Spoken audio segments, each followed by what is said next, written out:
Now you should have all 6 of your sections pressed, lightly pressed onto the background sheet. I've even done my little accessories here on the table, on the cabinet.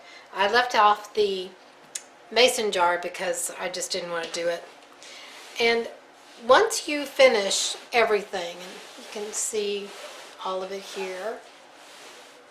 So once you finish all of your 6 sections and your little accessories, if you're going to do them, it's time to permanently press down the Steam-A-Seam.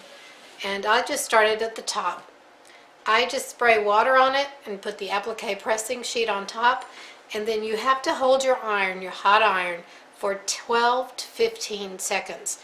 And it's going to seem like a long time, so just sit there and count, because that's the only way it's going to make it permanent.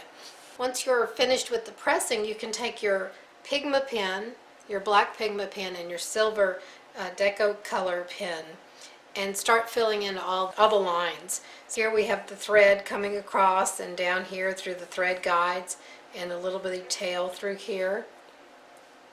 And also on the detail on the pin cushion, and then the little emblem on the sewing machine. And you can do those or not do those. You can add your own and just do what you want. Also the detail here on the tape measure.